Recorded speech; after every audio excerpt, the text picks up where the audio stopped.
Hi, everybody. Welcome to week 6 of our Prep for Pre-AP Algebra 2 course. This week, I'm going to focus on systems. And systems, you covered in Algebra 1. If you took Algebra 1 last year, you covered them quite a bit. If you took Algebra 1 2 years ago, when the pandemic first hit, you may or may not have taken a hit on your instruction of systems. Some teachers were able to get through their whole unit on systems and some were not. So depending on where you went to school, systems may be a little shaky for you. So we're going to just review everything you were supposed to know from Algebra 1 on systems. Now we have a system is two or more, and once we get into Algebra 2, it could be more than two equations using two variables or inequalities using two variables. So everything is linear in systems as far as Algebra 1 is concerned. You will, in Algebra 2, review that. You also will look at a system of a linear and a quadratic, or two quadratics, or even a three equation systems with three variables. So you will be working with systems again this course. So there's in Algebra 1, you learned several ways to solve a system.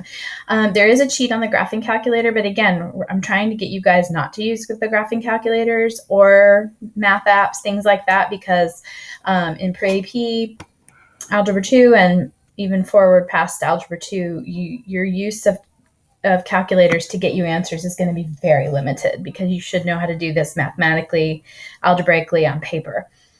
So it's best to solve a system by graphing if you have two equations that are already in slope-intercept form, or if you've been told that you have to graph to solve.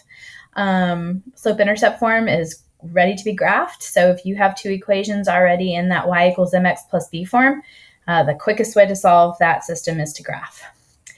Now, there's two algebraic methods of solving systems. One is called substitution. That would be best used if you have one equation that already is solved for a variable. It starts with x equals or y equals. One of those variables is already by itself. Or if it is easily isolated, like if you have an equation where you have an x and a y, and all you have to do is move one away, and then the remaining variable is isolated, then substitution can also be a good choice for that situation. And then if you have equations that are in standard form, and these are linear equations in standard form, if they're both in standard form, elimination is going to be the best option for you. And we're going to practice each of these. Keep in mind that systems of linear equations, most of them have one solution. It's an ordered pair. On a graph, it would be where those two lines cross. But there's a possibility that you could have a no solution system, meaning on a graph, they would be two parallel lines that never touch. If you weren't graphing, if your variables canceled out when you tried to substitute or eliminate, if both variables disappeared and what's left is something that is not equal, like 0 and 3, 0 on one side of the equation, 3 on the other side, no variables left, that would be a no solution situation. I give an example down here. If you had the x's and the y's cancel out and you were left with 1 equals 3, that is not true. So that would be a no solution system. The other option is if your variables cancel out, both variables, and you're left with a true statement, like 0 equals 0 or -2 equals -2. Well, then that's the other special case type of solution, which is that this is the same line right on top of itself. This has infinitely many solutions. Every point they have in common. Okay, and then as far as linear inequalities, remember an inequality, linear inequality isn't just a line drawn. It's a line drawn, and it could be solid or dashed, and it also has shading attached to it, which means there's not, when we graph two of them, there's not going to be just a point of intersection. It's going to be where the shading overlaps. Those two inequalities graphed on the same graph, where the shading overlaps, is going to be where your solutions are located. And then we also know that sometimes they'll give us a real life problem that we can write a system for, whether it's equations or inequalities. And they may give us the variables they want us to use, or they may ask us to come up with our own variables. And we can do that in order to write the system. And sometimes you're asked to write and solve it. Okay, so we're going to start with graphing. solving a system of linear equations graphically. So if we look at these two equations, these are already in a graphable slope-intercept form. We're going to graph them and we're going to see where that system has its intersection. So if I were to graph 2x minus 8, my y-intercept is a -8. And I'm going to go up 2 over 1 until I get to 4, 0. And I'm just skipping through this because that's easy to graph, right? And then I also have this line that starts at 4 and has a -1 slope. So that's going to go from this 4 to this 4. You would have the grid lines where you could count the slope better. But where I see them cross is this point right here, 4, 0. That is the solution to the system. Once you've graphed both of those, it's going to ask you to type in the point of intersection, and this is what you're going to type in. Remember that it is an ordered pair. 2 variables means we have 2 variables here. This is the x and this is the y. Okay, if it's not completely in slope-intercept form, it often is easy to get there. This one is in slope-intercept form. This is a -1/2 x plus 7, but this is not in slope-intercept form. So I'm going to move 5x to the other side, which will make it negative. The 2 in front of the y is also negative, but the 10 is positive. And then I'll divide everything by the number in front of y, which is negative. And this is what I will end up with. So now I have 2 graphable lines. So if I look at the one that I was given, it starts up at +7 and it has a -1/2 slope. So I would go down 1 over 2, down 1 over 2, down 1 over 2, down 1 over 2.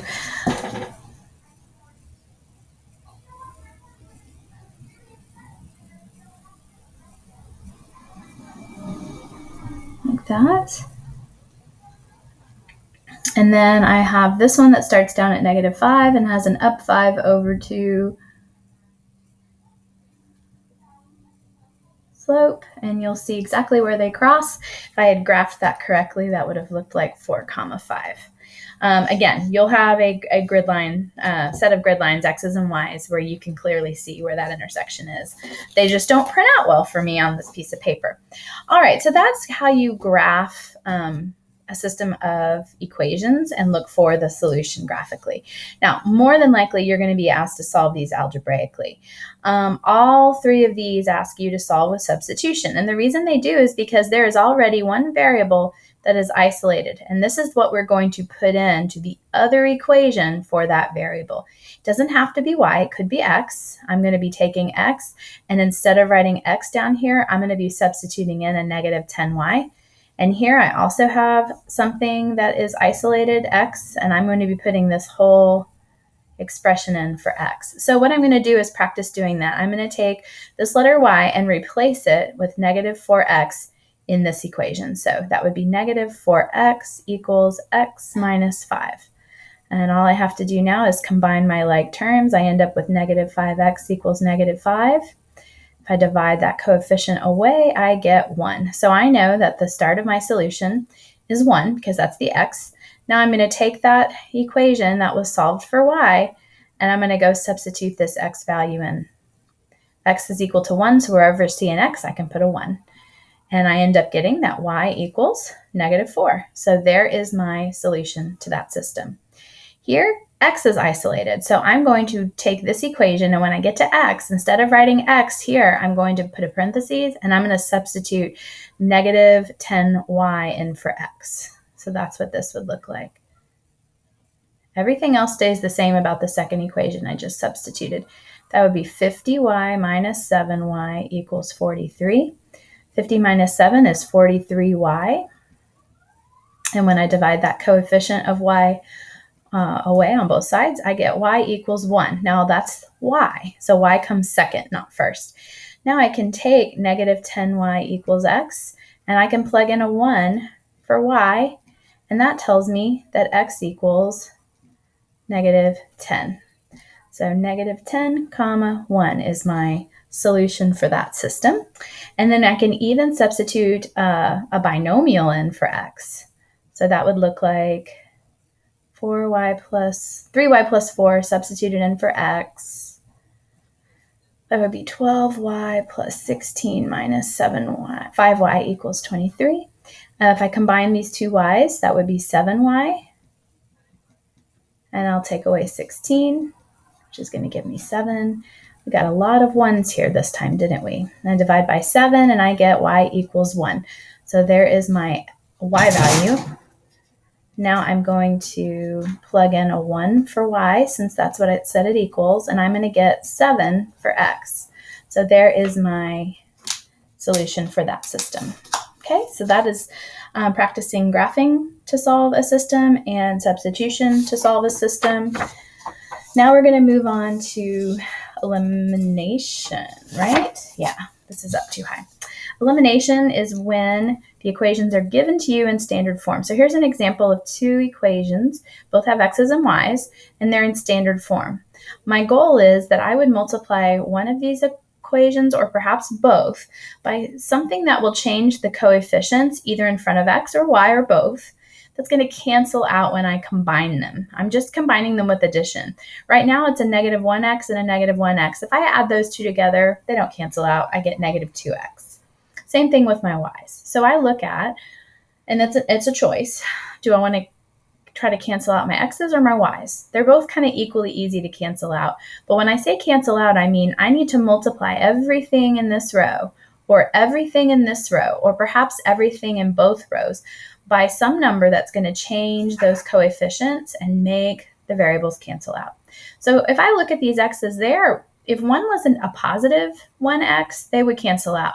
So let's do that. I'll keep the top the same, but I'm going to multiply the bottom equation by negative 1. And you could have reversed that. You could have put the negative 1 up here and the positive 1 down here.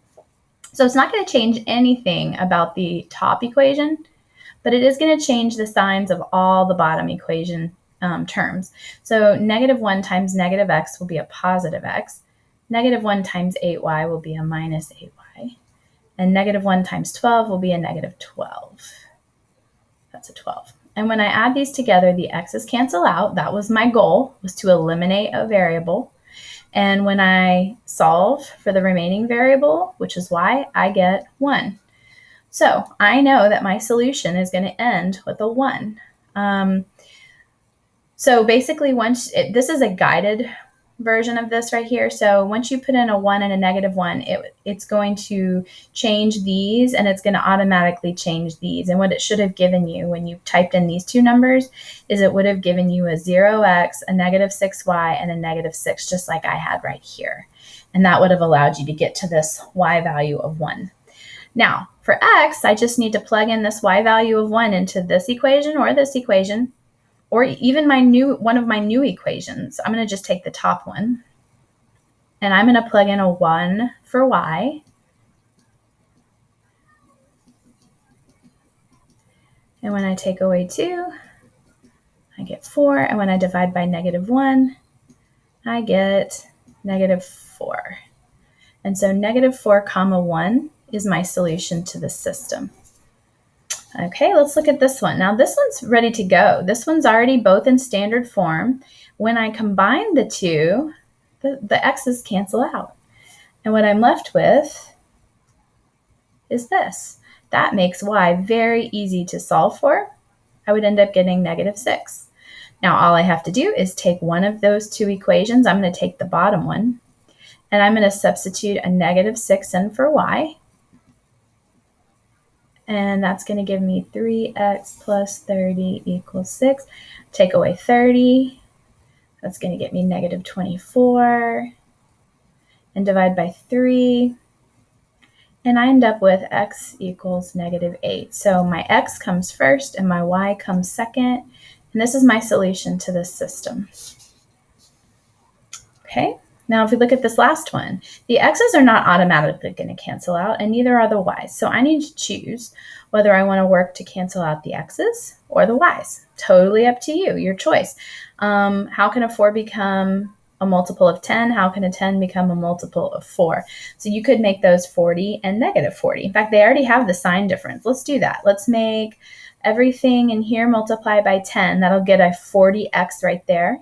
We'll multiply everything down here by 4 to get a negative 40 down here. So if I were to write that, that would be 40x plus 60y equals 100. And this would be negative 40x plus 8y equals negative 32. These x's cancel out. I get 68y, and I get 68, and that means y equals 1. I have a lot of y equaling 1. Now, when I go plug that into either the top or the bottom equation, I'm going to stick with the top one, the old top equation. I'm just going to put in a 1 for y so that I can solve for x, which very quickly is going to give me 1 when I divide. And so my solution is 1, 1. X and y were both 1. Okay, so here's an example of where they may not always ask you for the solution, but what type of solution. And again, we've talked about that most of the time there's one solution. All of these were examples of something that had one solution, one point of intersection. But we also know we have the option for no solution or infinitely many. So if we look at this system right here, I need to decide when I use elimination, which I think in the case of all three of these, I would use elimination. Is that going to eliminate one variable or both? If it only eliminates one variable, we're going to end up with one solution.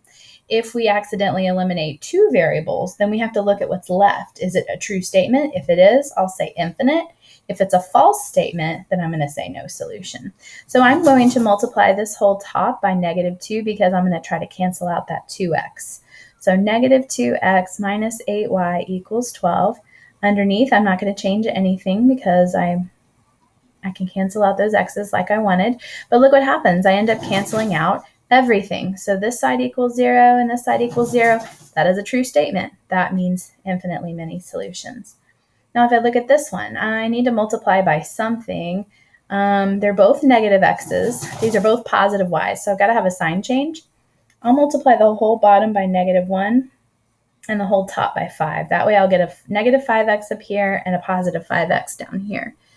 When I do that, multiplying everything by 5 on top and -1 on bottom, only one variable is going to cancel out, and I'm going to be left with something that I can solve for. So this is going to have one solution. My variables did not both cancel out, only one did. And then this last one, it is already ready for something to be eliminated. Those eliminate. Actually, these eliminate, but the constants do not. So here I end up with a statement that is not equal. 0 does not equal -3. So that is an example of a no solution done algebraically. All right, so hopefully you see the difference. 0 equals 0, that's infinitely many. I didn't have both variables eliminate here, so I do have a solution. And then here, my variables both eliminated, but I was left with a false statement. So that is why I say no solution on that one. Okay, now let's practice writing. Writing systems means you're going to have to read, and you're going to be given a situation with two variables. Sometimes they'll give you the letters, sometimes you're going to come up with them for yourself, and you're going to need to write two equations or inequalities. A publisher needs to send many books to a local book retailer and will send the books in combinations of small and large boxes. Each small box holds 30 books, each large box holds 55. 10 boxes were sent, and they held 375 books altogether. Write a system of equations that could be used to determine the number of small boxes sent, so that's one variable that we need to solve for, and the number of large boxes sent, that's the other variable we need to solve for. So I would make S, you could choose X if you wanted, that's totally up to you. I'm going to have X be the number of small boxes sent. They tell us exactly what our variables are supposed to stand for here. And then I'll let L, capital L, or cursive L, I'll make that be the number of large boxes sent. So we know a total of 10 boxes got sent. So some of them were small and some of them were large, but they equal a total of 10 boxes. And then let's focus on how many books can be held in each. Small boxes contain 30 books. Large boxes contain 55 books, and they held a total of 375 books. In this particular problem, you're not even being asked to solve. You're just being asked to write the correct system. And again, you could have used letters other than S and L. Just make sure whatever letters, variables you chose up here, that should be what we're seeing in your equations. Okay, now we're going to practice writing and solving. This says Sarah and her children went to the movie theater. She bought $35.50 worth of drinks and candies.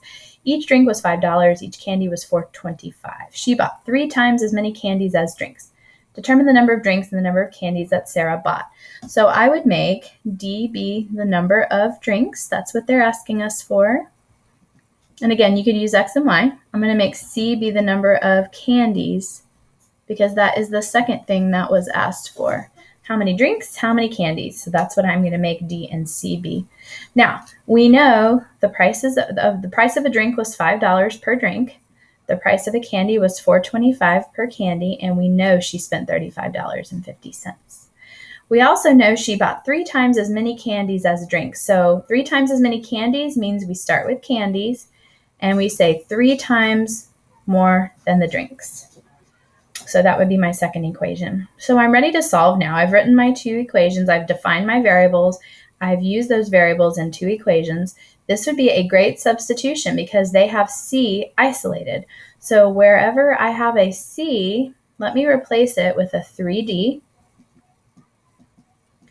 And what that ends up giving you, this is 1275D. If I add these 2 together, these are both D's, I would get this much. And if you divide 3550 by 17.75, you get exactly 2 drinks. So 2 drinks, and then we know that the candy was 3 times the number of drinks. So 3 times 2 drinks would be 6 candies. And there we go, we've solved. All right, a law firm is going to designate associates and partners to a new big case. The daily rate charged to a client for an associate is $500. The daily rate for each partner is $1,000. The law firm assigned a total of 14 lawyers to the case, and they were able to charge the client $12,000 per day. Solve a system of equations graphically to determine the number of associates assigned to each case, and they've told us that that is X, associates per case, and Y is partners. So it's important to know what the X and the Y axis stand for. And we need to write 2 equations based on this. A total of 14 lawyers were used. So some associates and some partners add up to 14 lawyers. And then the price per day for associates was $500, $1,000 for partners, and they were able to bill $12,000 per day. And so we have 2 equations here. Because we're graphing, we need to solve them for Y. So all I have to do here is move the X over. Sorry, my bunny is deciding that now would be the best time to burrow. So if you hear that noise, I'm sorry. Just totally quiet all morning. So I'm going to move over this 500X. It will turn negative when I move it. So that leaves me with 1,000Y negative 500X. 12,000, and we're going to divide everything by 1,000. And good news, these numbers divide nicely by 1,000. So I end up with negative 1/2 X plus 12. So I have 2 very graphable equations. This one starts at 14, and with a slope of negative 1, it's going to finish at positive 14 right here. So this would be the equation that shows different combinations of how many lawyers add up to 14. So this is 14 partners and no associates. This is 14 associates and no partners. And all the other points are different combinations of those types of lawyers that add up to 14. Now here we have a y-intercept at 12, and we're going down 1 over 2, or down 2 over 4. Really is more like it since this is counting by 2. So if I were to do that, it would take me all the way till 24 on the x-axis to reach that. And this is what they're asking for. What would be the right combination that would give me this solution? Now, if you were graphing on Delta Math, you would see the grid lines and you would see exactly where this intersects, and it intersects at 4 associates and 10 partners. And so that's what you're going to write here and here. That is the exact combination that works. Since this is a system, we are actually looking for the point of intersection. Okay, now the last thing we're going to talk about are systems of inequality. So this is not just a point of intersection. This is a whole overlapping section of shading type of intersection. It also requires us to remember what type of lines we would draw for the different inequality symbols. Remember, if we see a less than or a greater than, we're going to use a line to graph that is dashed, whereas if we have the equal to lines, we would use a solid line. So both of these are solid lines. We're not being asked to graph. When you are given a problem like this, read carefully. It says which point would be a solution. Sometimes it'll say which point would not be a solution. So make sure you read carefully. This wants to know which one of these 4 points would be a solution both here and here. Well, you could graph these and look for which of these points is found in the overlapping shaded area, or you could just plug in this x and this y up into here and to here, and if it's true for both of them, then it's the right answer. Totally up to you. I'm going to do that. I'm going to just take this first point, and everywhere I see in the first equation, I'm going to put a 4 in for y and a 12 in for x, and I end up with a statement that is true. 4 is greater than negative 10 plus 2. That's true. I'm going to try that on the second one. The y value is still 4, and the x value is still 12. So I end up with 4 is less than or equal to 59. That's also correct. So we actually stumbled upon the correct answer at the very beginning. If we had tried this point, at least one of these would have been false. Same with this, same with this. Now, graphing a system of inequalities. So this, we have a -2 slope and a -1 y-intercept. So I can kind of estimate where that would be. It's going to look like this, and it's going to be a solid line. And this shade is a greater than, so it's a solid line. And we're going to shade above because it is a greater than. So I want this whole region and all the points on this solid line are part of the solution for that inequality. But now I need to add in this one. This has a 2 for a y-intercept and a +1 slope. So I would be counting also a solid line, also shading above, but it's going a different direction. So our above here is going to look like this. It's all here, but when I get to here and there's already been shading, I'm going to make this darker. This is where my solution set is found. So I need you to pick any point found in this region, and it could be on this solid line or this solid line or anywhere else in this region, and write that point. I'm just going to pick the point 0, 6. I can see that that is clearly a point on in the shaded, overlapping shaded area of this inequality. So that's what I'm going to write. There's lots of right answers. You could have picked -1, 8. You could have picked 4, 10. There's lots of places, lots of points that would work. Any point in that region is going to work. Okay, we've got 2 more problems. Let's start with this one. Leah and her children went into a bakery, and they will buy cupcakes and brownies. Each cupcake is $4.75. Each brownie is $3. Leah has a total of $65 to spend. Write an inequality, just one, that will represent the possible values for C, the number of cupcakes purchased, and B, the number of brownies purchased. So there's only one inequality to write here. And we're just going to practice using B for brownies and C for cupcakes. How much does each brownie cost? $3. Plus, how much does each cupcake cost? $4.75. And what is her budget? Is it that she can spend more than $65 or less than $65 or right at $65? If you think about it, anytime there's a budget, you're always going to use the less than or equal to sign. You can spend less than 65 or equal to, but you cannot go over. And this is your answer. We're just practicing writing an inequality on our own. And this is going to stay in standard form. So depending on if they'd given you more information about how many total treats she bought, then you would have a second inequality and you would have the option to solve it. But here we've only been given one equality to write. So there's no real solving happening here. This one's a little different. Naomi's working 2 summer jobs, $7 per hour walking dogs and $14 per hour tutoring.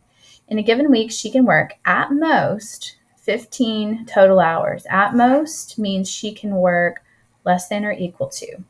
She can also earn no less than $140. She's got to earn $140 or more. That's what no less than means. So I want to use this symbol. X is the number of hours walking dogs. And Y, I just spelled that wrong. Dogs. And Y is the number of hours tutoring. They tell us this. X is number of hours walking dogs. Y represents number of hours tutoring. Write a system of inequalities graphically and determine one possible solution. So we know that she has to work at most 15 hours. That's what this would say. Her hours walking dogs plus her hours tutoring can be at most 15. She also needs to make a certain amount of money. And this is what she makes for dog walking, $7 per hour. This is how much she makes for tutoring, $14 per hour. She has to make no less than $140. So we need to find, what are the combinations that work for her as far as her limits on how many hours she can work and her budget that she has to make sure she can meet. She needs to make 140 or more in order for her life to work out. So for me to be able to put these in here, I need to solve them for Y. So to do that, I'm going to take away X from here. That's going to give me, you're going to change this to less than or equal to. You can change this to any of the 4 inequality symbols. And this would be your slope, -1, and your y-intercept, 15. And then this one will take one extra step because we have to solve for y, and it's not solved yet. So when we divide by 14, that's going to give you y is greater than or equal to, so that symbol is already correct. -7 over 14 is -1/2, and 140 divided by 14 is 10. So we have 2 negative slopes. This is less than or equal to, okay? This is all the combination of hours that work for her working 15 or less hours. Then we also have the money equation. So she can make this 10 to 20. Ooh.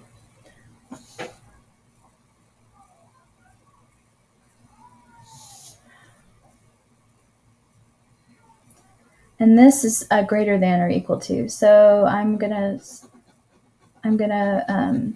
shade above. So what you'll see is this area right here is the sweet spot for the right amount of hours she can work to make the money that she needs to make.